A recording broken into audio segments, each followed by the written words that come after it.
चलिए शुरू करते हैं। आप सभी लोगों का सबसे पहले बहुत बहुत स्वागत है।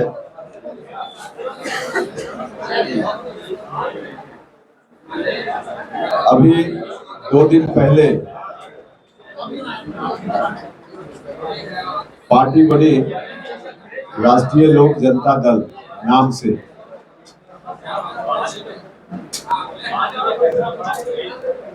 आप सब मीडिया के बंधुओं ने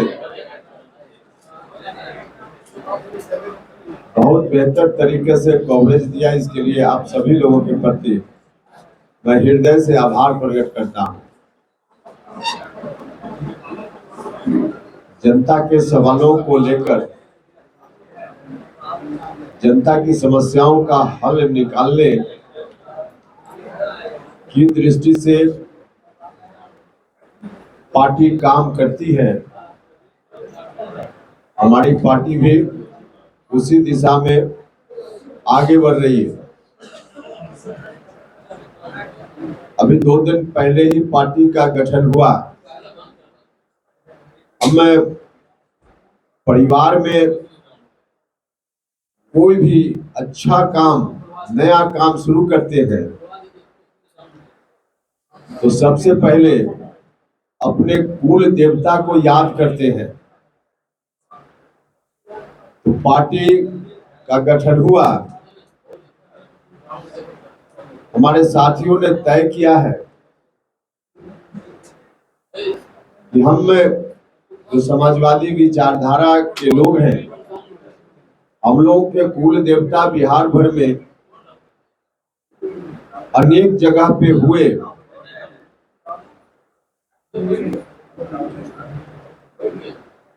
जहां जहां उनका जन्म स्थान या कर्म भूमि रही, हम वैसे तमाम महापुरुषों को याद करना चाहते हैं, जाकर के श्रद्धा सुमन अर्पित करना चाहते हैं। तो सबसे पहले प्रारंभ में पार्टी की ओर से विरासत बचाओ नमन यात्रा नाम से कार्यक्रम हमने तय किया है।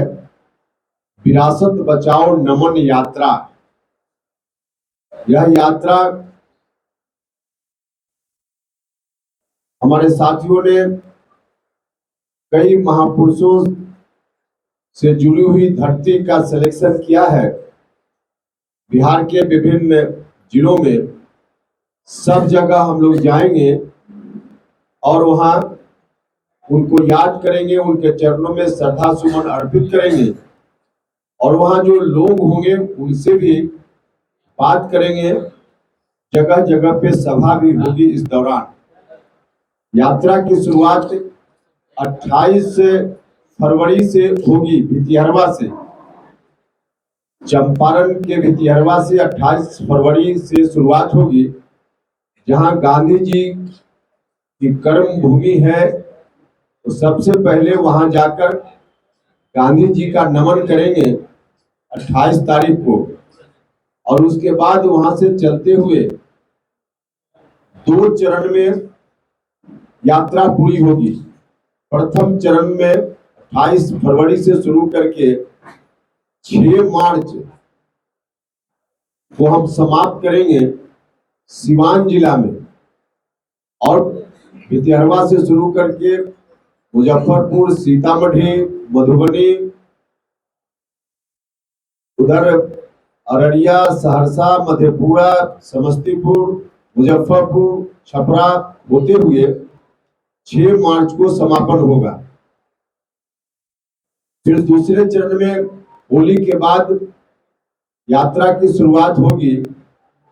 होली के बाद हम फिर 15 मार्च से शुरू करेंगे दूसरे चरण की यात्रा, जो पटना से चलते हुए नालंदा, बिहार शरीफ, बरबीघा, शेखपुरा होते हुए, मुंगेर होते हुए भागलपुर, और फिर उधर से जमुई, और जमुई से फिर गया होते हुए औरंगाबाद, रोहतास, भोजपुर, और फिर अरवल में समापन होगा।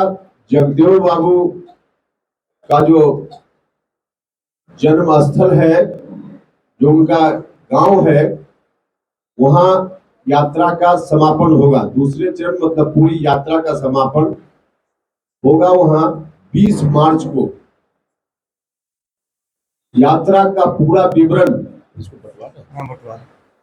विवरण किस तारीख में हम कहां जाएंगे और कौन कौन महापुरुष है जिनका हम चरण स्पर्श करेंगे, श्रद्धांजलि अर्पित करेंगे, पूरा विवरण प्रिंटेड फॉर्म में है। आप सब लोगों को इसकी कॉपी अभी दी जा रही है, उसे पूरा ब्यौरा यात्रा का आपको मिल जाएगा।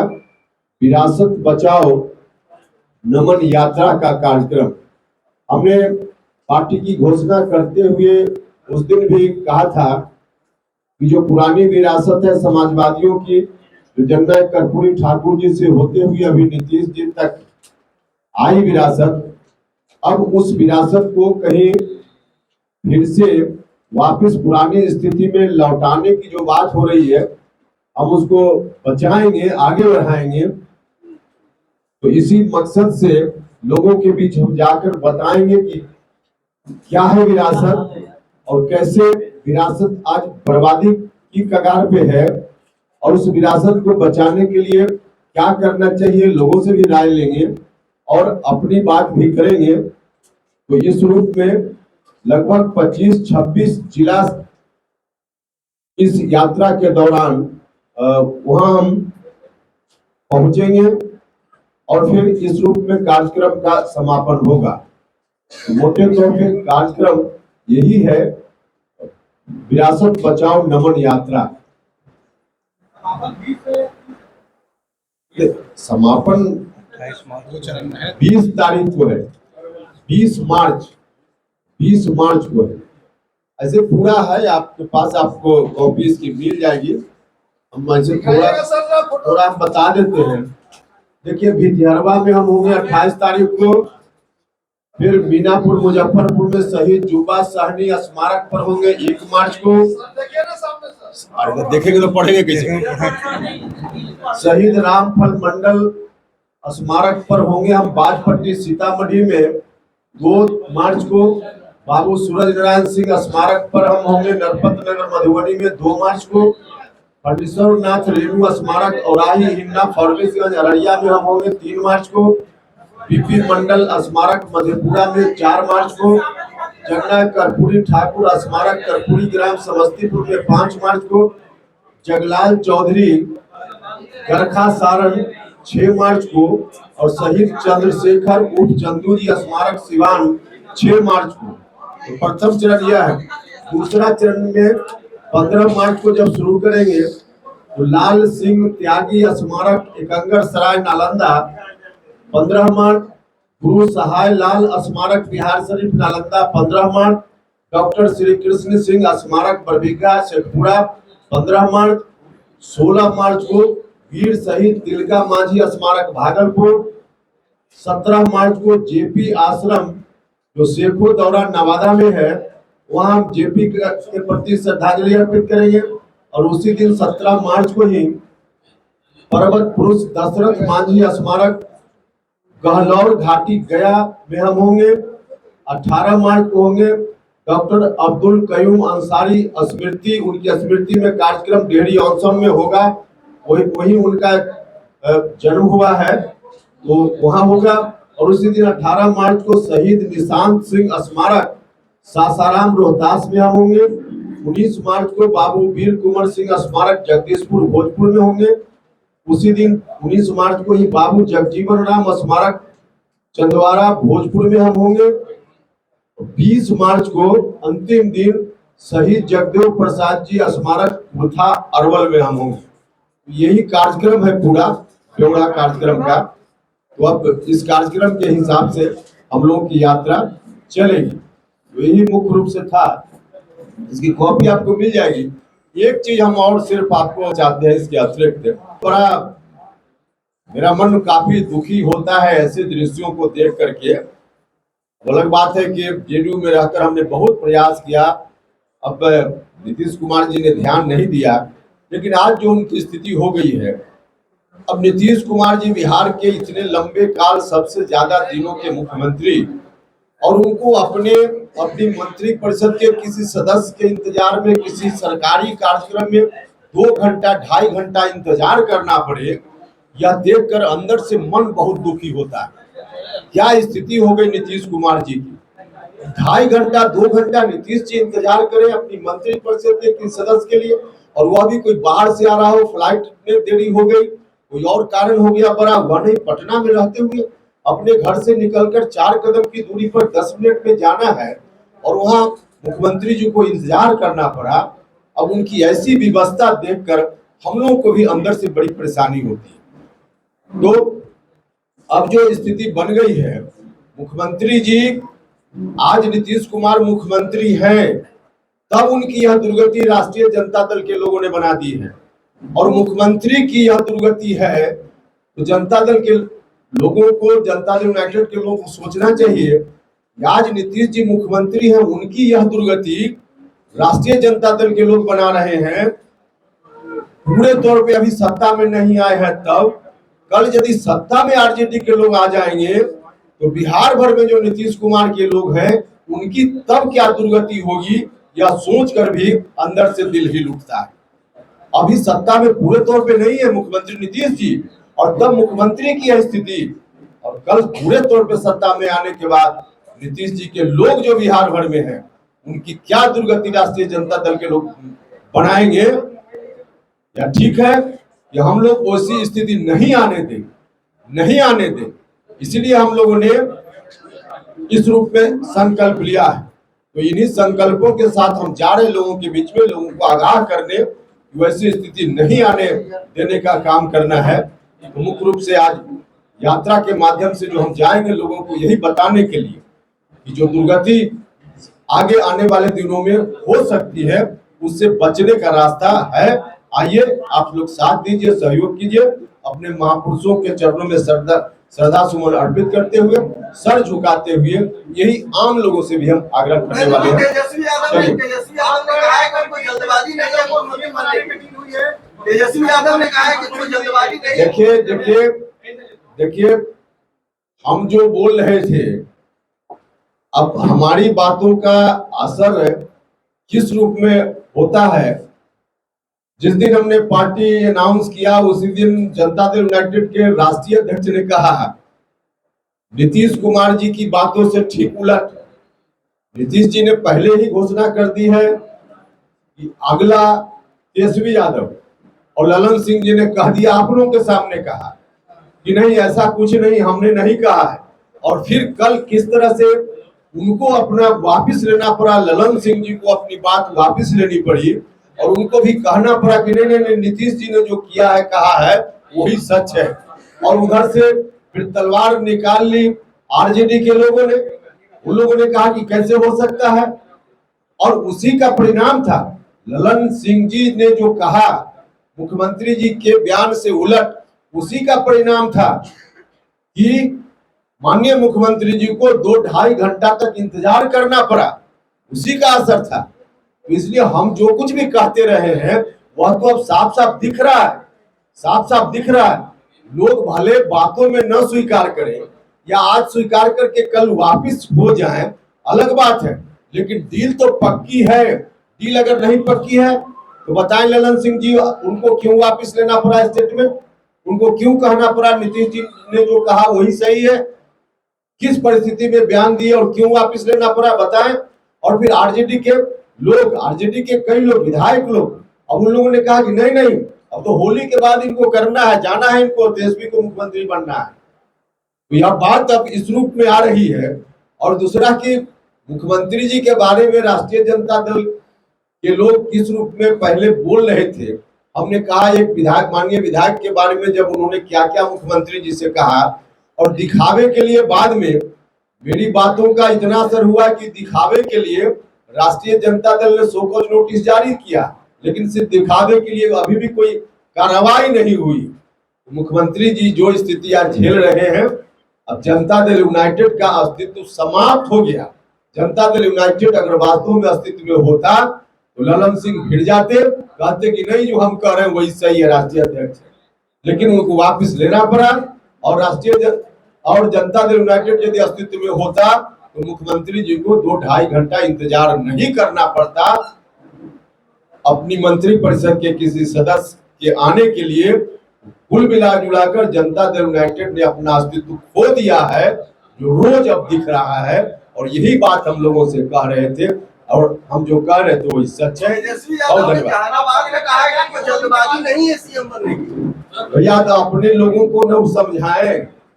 देखिए यही तो उन लोगों की रणनीति है, एक आदमी धरो धरो और एक आदमी मारो मारो।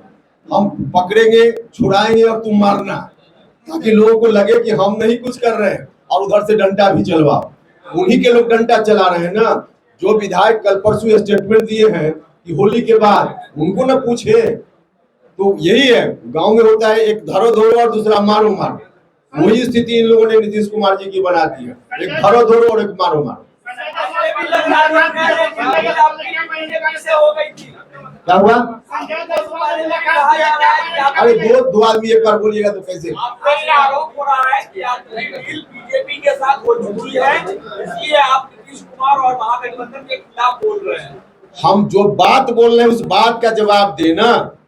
उपेंद्र कुशवाहा की डील कहाँ हुई वो अलग बात है, ठीक है, लेकिन हम जो बोल रहे हैं इसका जवाब लोग देना। ललन जी जवाब दे, ये स्टेटमेंट क्यों उनको देना पड़ा और देकर क्यों वापिस होना पड़ा? आरजेडी के लोग क्यों कह रहे हैं कि होली के बाद? इसका जवाब लोग देना। जनता दल यूनाइटेड ने अस्तित्व आखिर 2.5 घंटा तक मुख्यमंत्री को इंतजार इतिहास में कभी हुआ है क्या कि कोई मंत्री उनका 10 कदम की दूरी पर रह रहा हो और 2.5 घंटा मुख्यमंत्री जी को इंतजार करना पड़े? इसका जवाब लोगों को देना चाहिए ना। तो इसका जवाब तो कोई है नहीं, है जवाब तो दे। आपने जय किसान और जय नौजवान का नारा दिया है, लाल बहादुर शास्त्री ने जय जवान जय किसान का नारा दिया था। चलिए ये सब बताएंगे, पार्टी का एजेंडा पार्टी का एजेंडा बताएंगे। नहीं कोई बात नहीं। संजय जायसवाल से क्या बातचीत हुई? आपको संजय जायसवाल जी से बातचीत हमने कल भी बताया था आपको। बिहार भर से बहुत सारे लोगों ने उसको टेलीफोन पर शुभकामना दी, बधाई दी। मिलकर बहुत सारे लोगों ने अलग अलग माध्यम से जब हमने पार्टी का गठन किया, उसी क्रम में संजय जायसवाल जी ने मिलकर मुझको बधाई दी। उनको भी अच्छा लगा मेरा स्टेप, तो मिलकर उन्होंने बधाई दी। दूसरे लोगों ने, आप में से भी कई लोगों ने शुभकामना दी है कि अच्छा काम किया। उसी तरह से उन्होंने भी बधाई दी, लेकिन चूंकि घर पर आकर बधाई दी इसलिए हम भी उनके प्रति आभार हमने भी प्रकट की है। बस इतना ही मामला नहीं भैया, वो तो भारतीय जनता पार्टी की रैली, उसमें कैसे शामिल? उपेंद्र जी ऐसे क्यों, उसमें कैसे शामिल? उपेंद्र जी मध्यावधि चुनाव की स्थिति है बिहार में, मध्यावधि चुनाव की आप क्या मानते हैं? देखिए अब इसका जवाब तो मुख्यमंत्री जी के दिमाग में क्या चल रहा है वही बता पाएंगे, हमने बता पाएंगे। क्या बीजेपी से वही 14 वाला फॉर्मूला पर डील होना है क्या 3 सीट पे? जरूरत होगी तो आपको बीच में रख लेंगे। चलिए, बीजेपी के किसी बड़े नेतृत्व से बात हुई है जब से आपने ये कदम उठाया है अलग पार्टी बनाने का? कोई फोन आया है, कोई मैसेज आया है? आपसे बात हुई है, खबर की है? जब से हमने पार्टी बनाई है संजय जायसवाल जी के अलावा भारतीय जनता पार्टी के किसी नेता से मेरी बात नहीं हुई। पार्टी छोड़ने से पहले हुई थी? अभी जब हम मंत्री थे उस समय प्रधानमंत्री से बात हुई थी, अभी कोई बात है? अभी इसका क्या मतलब? हम मंत्री थे उनके साथ, कहिए कि प्रधानमंत्री से बात हुई थी।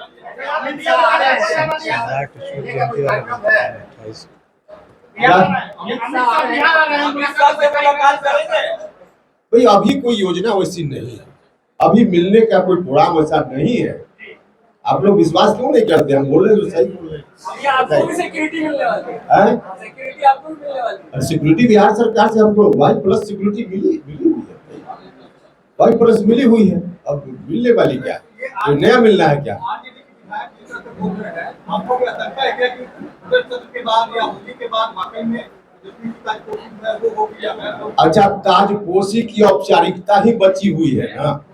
सारा दृश्य अगर देख लीजिए तो सिर्फ औपचारिकता बची हुई है ना, बाकी तो किस रूप में डिप्टी सीएम एक्ट कर रहे, मुख्यमंत्री जी कह रहे हैं मंत्री परिषद के विस्तार के बारे में सवाल पूछना हो तो डिप्टी सीएम निर्णय लेंगे।